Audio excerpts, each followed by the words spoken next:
Bitch.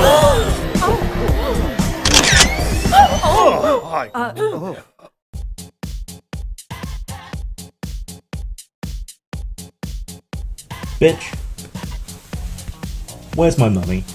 If you want to help me out, you can subscribe to me on Patreon, which is Grimachu, on Subscribestar, which is Grim-Jim, or if you want to make a one-off donation to help support me and keep the channel going, you can do so at paypal.me/JDesborough. Thanks. Hello lovelies, today we're taking a look at Degenesis, Primal Punk. Now, this might be an odd choice to review because the game is now defunct. They're going out of business. I picked up a bunch of the books cheaply because they're going out of business, so it might seem an odd thing to review, but I think that there are lessons about the industry, about game design, about presentation, about various approaches and so on, and they did make a lot of material available in Creative Commons, which means that the game doesn't have to die, really. If a sufficient fan base can keep going, then there's no particular reason that this game should ever completely fade away into nothing. It is a post-apocalyptic game. It is a weirdly spiritual game. It's very European, which is nice to see. It's beautiful, but it has issues. It's a beautiful idiot. Now, the books are very dense. They're very thick. This book is the sort of campaign of world information book. The system book is a separate one. I'm going to do each book separately, whether they come together or not. And this will probably take me quite some time, as I say, since they're a rather dense read. So, what is the background? Basically, a great big asteroid came out of nowhere. All human efforts to stop it failed. It calved, slammed into the atmosphere, and smashed into the Earth, wiping out large chunks of Europe, scouring across Africa, but doing it a lot less damage. Don't really know what happened in the East. There's only vague mentions of the Chinese here and there. And basically annihilated America because it set off Yellowstone as well. This is some 500 years later, and you step into this world where people are trying to rebuild and recover. But, plot twist, the asteroid carried some weird stuff in it called Primal, which scrambles DNA, causes weird growths, and deliberately tries to spread itself, and may or may not have been responsible for the rise of life on Earth in the first place. Yeah. Tribes of Europa would be a touchstone if you've seen that. Tribe 8 would be another touchstone, though things are a bit more developed here than they are in that, if you're looking for similarities. It's somewhere between a more civilized version of Mad Max, I guess, and Tribe 8. Now, it's not an English game. It's been translated. There are some problems with the translation. There are some problems with the presentation. But it is a beautiful object and probably worth owning just on the basis of being an art book, quite honestly. Even if you never get to play it, the art and presentation is at least fantastic. The world building is well done. Some of it doesn't particularly make sense at this stage, but I haven't done a close reading of the GM's book and rules guide yet, so mostly this is just going to be us looking at the pretty pictures and me describing what's there. This is all introductory stuff, basically, to give you some kind of idea and insight. These mentions of numbers and so on are all about prophecies and stuff like that. And they call themselves Primal Punk, and there is a fork between rationality and primal instinct in the game, which is reinforced by the mechanics in a way that doesn't necessarily make sense to me, but it's very much a theme. Things have regressed and reverted. There is still high technology, but there's a lot of low technology. The high technology groups tend to be small, the low technology groups tend to be big, potentially overwhelming, and bolstered by the various primer infected tribes and subspecies and weird things that are going on. So it is a kind of post-apocalyptic, fantastical but not fantasy sort of landscape. The main way that things spread is through spores and fungus that spread out in concentric rings, trying to take over the earth. Some people are wise to this and are fighting against it. Others aren't. It can have negative, or indeed you might read it as positive effects on people in terms of mutation and so on. And it's almost inevitable that your characters are going to end up being infected to one degree or another, and perhaps even succumbing to what's going on. But there are also other weird forces, alleged immortals, people from the world before, that are bombing around. So we get a basic primer at the start, no pun intended, at the start of the book, a basic introduction to the various cultures and cults and so on. It's a little weird that the cults are spread throughout the entire world, given the time involved and the distances involved. But there are some sort of explanations with that, in that sleepers from cryogenic bunkers have been coming out and creating these memes, creating these cults, trying to influence the societies in secret, which is kind of interesting and a useful excuse.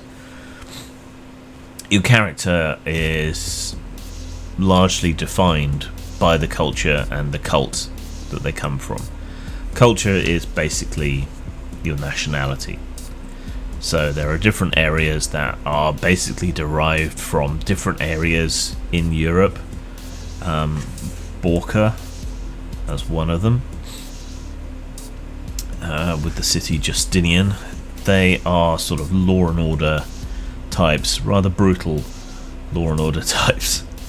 So that's kind of their shtick, wandering inquisitors and so on. The Helvetics are a culture that lives up in fortresses. That was basically the Swiss.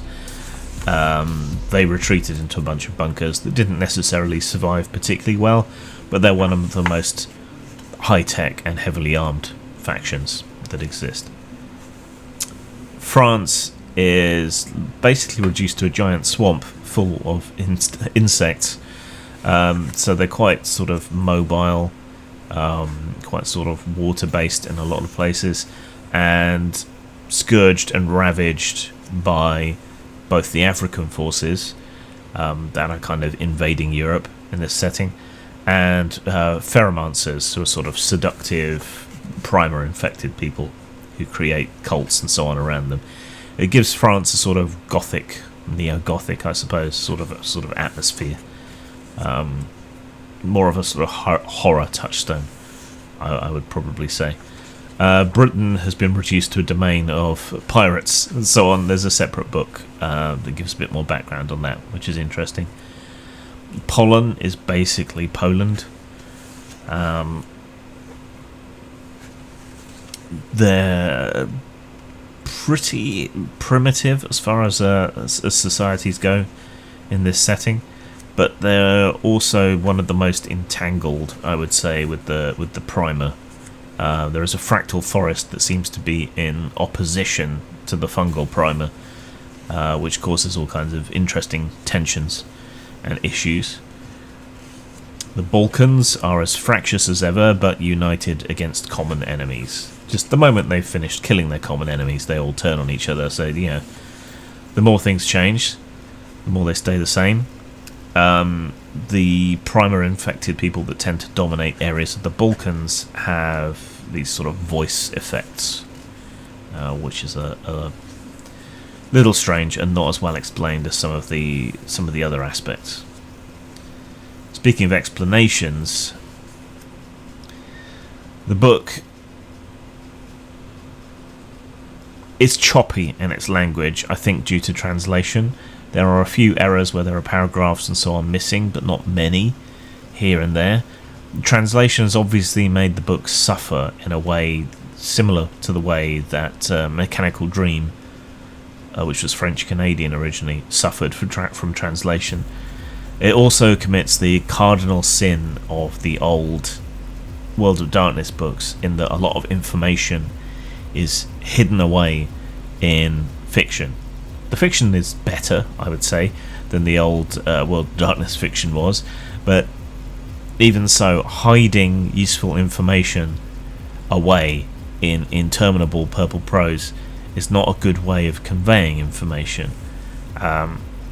Almost the very introduction, where it's more like a sort of bullet-pointed, quick introduction as to what's going on, that's better than a lot of the rest of the book.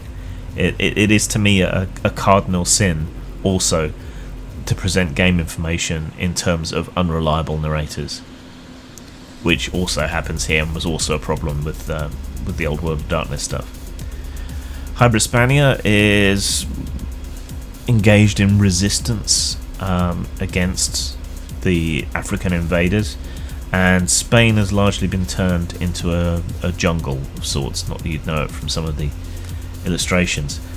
After the asteroid hit, after the Eschaton, they invaded Africa in search of materials to help reconstruct Spain, and it didn't go so well for them and turned around, and they got invaded in return. Again, the more things change, the more they stay the same, apparently, even after 5 centuries after a near total apocalypse. So it's kind of interesting, but we'll cover more of that when we get to the Africans. Purgare or Purgare, I'm not 100% sure where that's supposed to be. I'd have to recheck the map, and I can't be asked at the moment. But that's another interesting area. I guess it's Italy. I think. Or not. I forget. Anyway. They don't stand out as much as some of the other cultures to me. Which is unfortunate, because a lot of the background information is still fairly interesting. I mean, everywhere it's interesting. This book is a work of art in terms of its world building and its presentation. Okay, now we get to Africa. Now, in this setting, Africa was largely, but not entirely, spared from the asteroid impacts, and it is a massive, important power because it still has a lot of natural resources and is less under assault from everything than the European nations are. They've done an interesting sort of reversal, I suppose, where Africa becomes a sort of colonial power, invading Europe, raiding it for resources and old tech and so on. Kind of like the way Islam spread into Europe, into Spain and so on. In our real history, but they take slaves and so on. I guess it's a reasonable thing to do, to invert things like that. But are they really going to bear a grudge 500 years after history was essentially wiped out? How does this make sense with the machinations of the cryogenic sleepers awakening, because the cults and so on do exist in Africa, and there's an element of flagellation in this. It's like, oh, we Europeans were so awful to Africa for centuries, so turnabout is fair play, I guess, rather than people learning the lesson that slavery is wrong and shouldn't be engaged in. Instead, we have former victims of exploitative, invasive practices and slavery turning around and using it on Europeans. Plus, there's this kind of reflowering of African culture, I suppose you would say, which looks rather stereotypical when you look at it. It makes your racism senses tingle a little bit. If I were of African descent, I would find it somewhat insulting and patronising, and as someone of European descent, I find it somewhat cheap, and consider it insulting to Africans or people of African descent. It's the discomfort is a good thing. I think games should be challenging. I think they should be uncomfortable. I think they should play around with ideas, but I just don't think the execution is right. Of all of it, the African parts don't feel right to me. They don't fit. They don't make sense, and they feel insulting. After culture, cults are the next big important thing. The Spitalians are descendants of people who ran emergency medical centres and so on. They were forced to become a sort of martial order in order to keep the medical facilities secure from panic populace and so on, and end up becoming a sort of knightly order of medics who are fighting the primer and the spores and so on, but also it's part of their duty and their business to provide medical aid to anyone who wants it, though it's quite brutal and inhuman in the way that they choose to apply it. So they're quite interesting. All the cults are quite interesting. So soldier doctors, essentially knights. Chroniclers are descendants of streamers and data managers and social media type people, weirdly. They're techno fetishists who are constantly trying to recover artifacts and data from the past and to consolidate it. What they eventually want to do is to reawaken the population through bringing the streams back up, the internet back up, essentially. They use a lot of archaic, weird slang that we would recognise as internet slang. They're quite interesting, but I think there would be a tendency for them to be played for laughs in a lot of ways, whereas I think they should be played more like the role that monasteries and so on took after the fall of Rome in preserving knowledge and so on, and later in propagating scientific and philosophical information from the Muslim invaded places in Europe. That would be my way of interpreting them, more like Canticle for Leibowitz than anything else, I think, really. But they're an interesting cult, an interesting faction in the world. The Helvetics we already touched on. To me, they're more of a culture than a cult, but they do take in people from other cultures because they don't necessarily breed enough people to keep up their own population all the time. Largely taken from former Swiss areas, but they will take in others. What they basically do is that they have these mountain fortresses, they control the passes from one side of the Alps to the other, charge people to come through. It's a very martial order, maybe more like Templars, except they kind of act like highwaymen, taking their toll on everyone who comes through.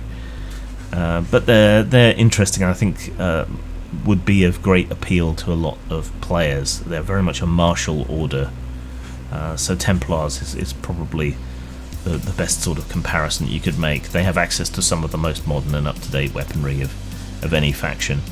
It's only their lack of numbers that really stops them being truly powerful. Judges, they have a book of the law, they have a hammer, they use the hammer to apply the rules from the book of the law, basically. So they bring law and order to the wilderness, and they're very harsh and nasty. If you wanted to play an Inquisitor in this setting, or if you wanted to play a Judge Dredd in this setting, yeah, this would be the cult for you, for what you believe and what you do.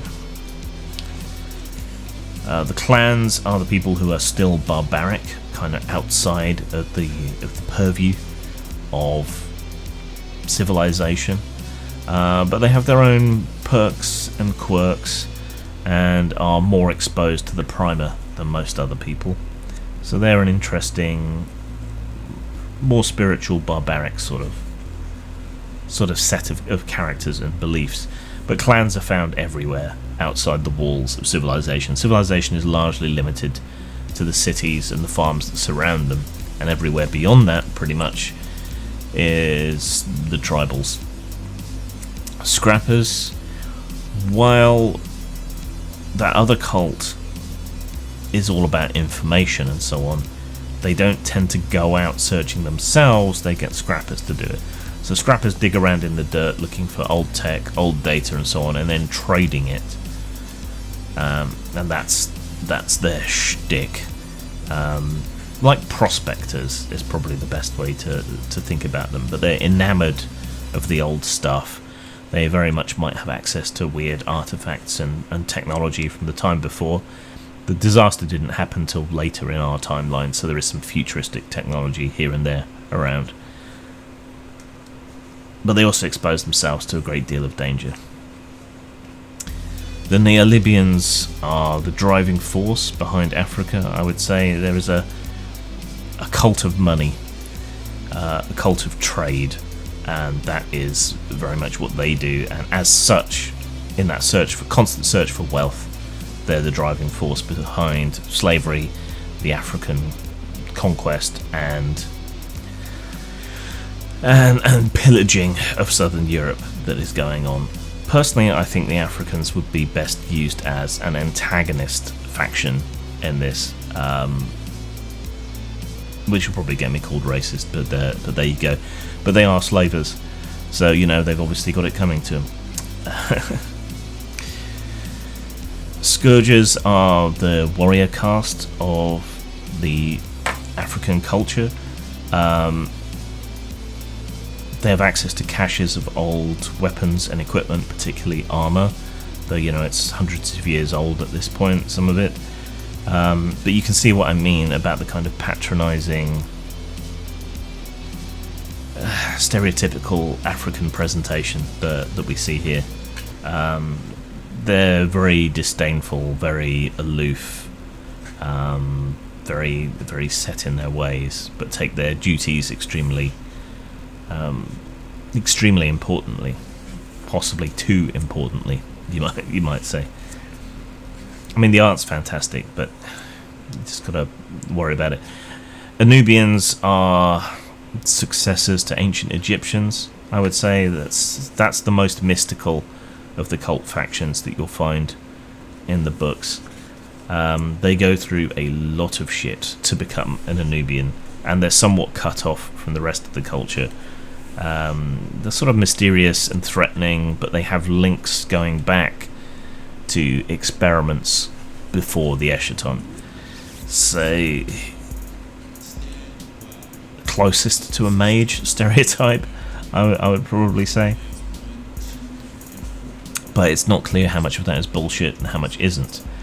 The Mohammedans are a weird faction, because it's hard to imagine Judaism, Christianity, and Islam ever reconciling.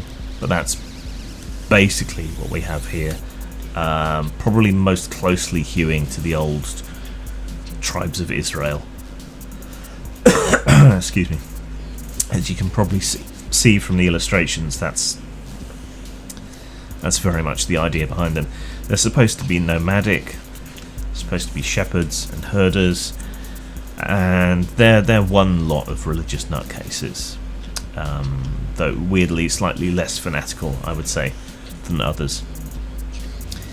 The Apocalyptics are a purely hedonistic cult. This is your thieves, your scoundrels, your drug dealers, your seductresses, and so on. It's live for today, never for tomorrow. It's this kind of hangover from the period after destruction, where nihilism was the rule of the day, really. So it's all about getting what you can while you can, living life, right up to the moment that you die, as powerfully as possible. They tend to be nomadic. There's connections to an apocalyptic tarot. They're interesting. I think that would be what I would want to play were I to get to play the game. But there's quite a wide and open and broad church. But basically, hedonistic nihilism would be largely what you see from the apocalyptics. The Anabaptists are basically fanatical Christians, but slightly different to ways that you might have seen them portrayed in other similar post-apocalyptic or futuristic areas. They don't have quite such a big stick up their ass. They're like a weapon that could be pointed and fired, but in and of themselves as individuals and so on, they're a little bit more open, a little bit more fun than religious fanatics otherwise tend to be. Their stereotype would be the faithful farmer, and they make great use of flamethrowers to burn back the spores and so on.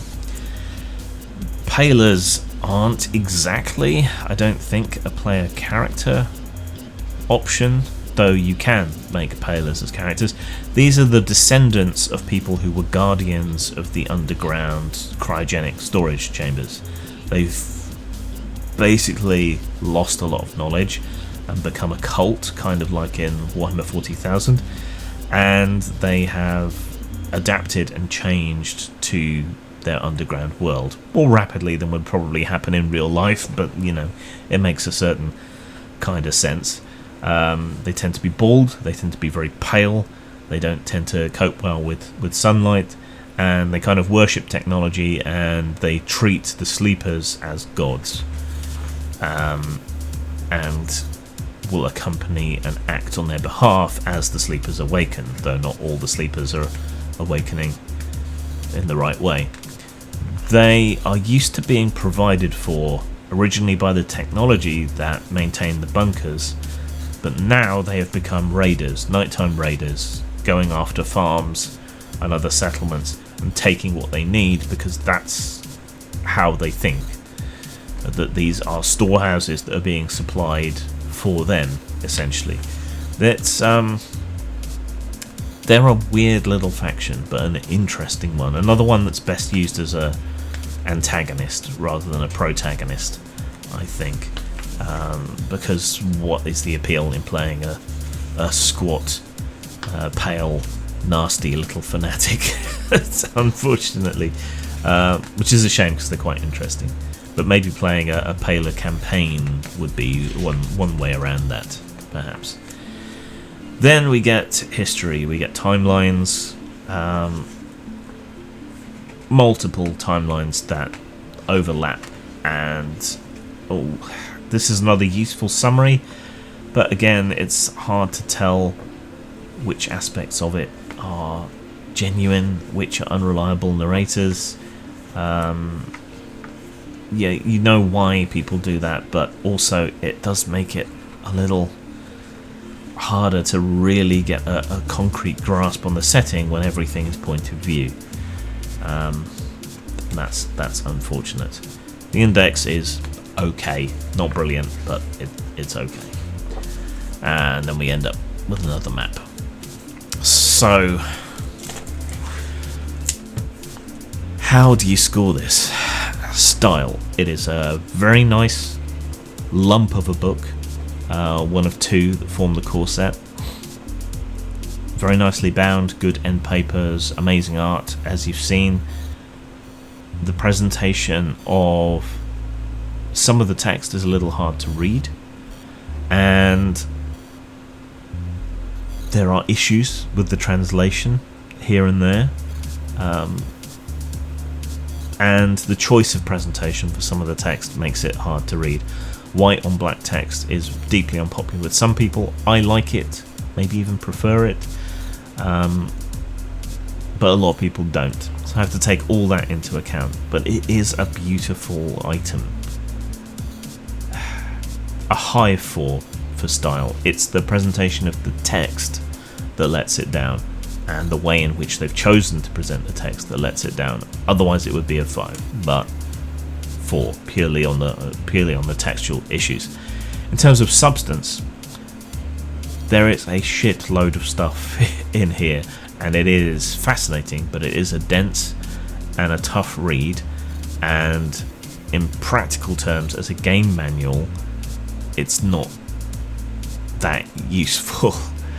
The substance is presented in a way that makes you question whether it's true or real, what their intention for the world is. A lot of stuff is hidden in short pieces of fiction and so on, which is a personal bugbear of mine. But there is a lot here.